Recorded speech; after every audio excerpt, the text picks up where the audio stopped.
Quando a gente fala em fundações profundas, especificamente a forma de transferência do carregamento, aqui Q proveniente aí da superestrutura para o solo, tem um detalhe que é muito importante. Esse detalhe a gente chama aí na teoria de interação estaca-solo. Tem outros nomes, mas a ideia é justamente essa. A primeira coisa que é interessante vocês terem em mente é que quando uma carga proveniente da superestrutura ela vai se distribuir através de uma fundação profunda, no caso estaca, ela vai ter duas parcelas. O QF, que é aqui a resultante do atrito lateral, tá? Então a gente tem aqui o atrito lateral. E nós temos também a parcela referente à resistência de ponta. Tá? Então isso aqui nós chamamos aí de resistência de ponta. Tá? Então são essas duas parcelas que vão resistir ao esforço proveniente da superestrutura. Agora, como ocorre essa transferência? A grande pergunta que eu faço, vocês podem pensar um pouquinho, pode até pausar o vídeo, é quem é mobilizada primeiro? Ambas são mobilizadas ao mesmo tempo, ou seja, a resistência de ponta e atrito é mobilizada ao mesmo tempo, é solicitada ao mesmo tempo? Ou é uma primeiro e depois outra? Então, é isso que eu vou responder agora e que, de certa forma, resolve muitos problemas práticos, como, por exemplo, estimativa de recalques em fundações profundas.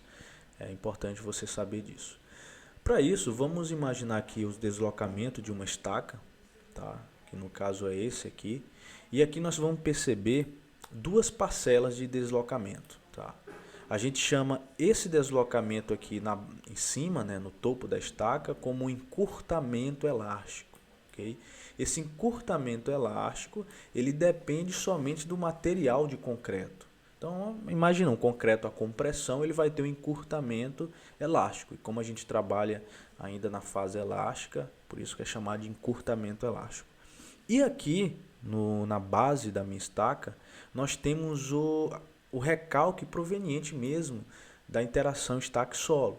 Né? Ou seja, aqui nós vamos estar praticamente relacionado àquela capacidade de carga, né? De Alck, Veloso, Deco Quaresma, ou seja, esse deslocamento aqui nós temos justamente com base no solo e a estaca. Aqui não, é só com base no encurtamento elástico da minha estaca. Então, se a gente fosse resumir, o recalque total, vou chamar aqui WT, é a soma, né, dessas duas parcelas. O encurtamento elástico, aqui está W, mas eu vou chamar de ρ, mais o deslocamento da base, né, que é justamente o recalque proveniente dessa interação aí estaca-solo. Agora, o que é interessante? E a regra é bem clara.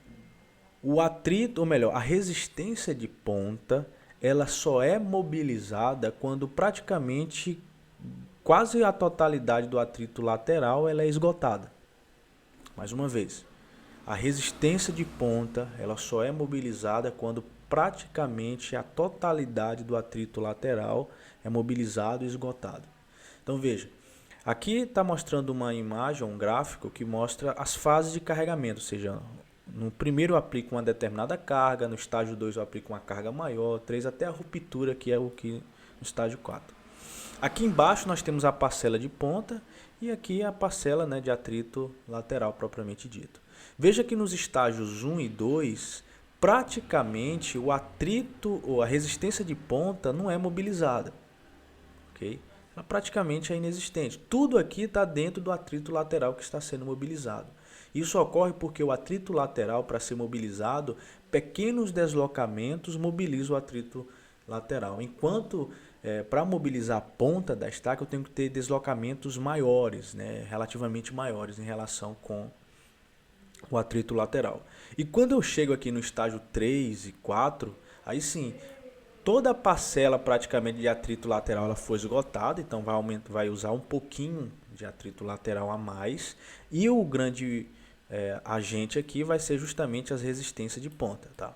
É isso que acontece nesse gráfico. E é o mesmo que eu mostro aqui nesse outro exemplo. Está mostrando nitidamente. Aqui tem a resistência de atrito lateral e a resistência de ponta. Tá? E aqui o deslocamento. Veja que a partir no estágio 1 e 2 eu tenho praticamente só atrito. Veja que no estágio 1 e 2 aqui eu não tenho resistência de ponta mobilizada. Então, por isso que ele está aqui nesse eixo, praticamente zero, enquanto no 1 e 2 já está mobilizado o atrito lateral. A partir daí, veja que de 2 para 3 e 3 para 4, o atrito lateral ele já aumenta pouco, né? Isso significa porque quase toda a totalidade dele foi mobilizada. Agora, quando eu estou aqui no 3 e no 4, na resistência de ponta, aí sim, ele aumenta significativamente aqui, né? Propriamente dito, aconteceu a ruptura, né? Atingiu a capacidade de carga. Então, é isso que é importante entender nesses mecanismos de transferência.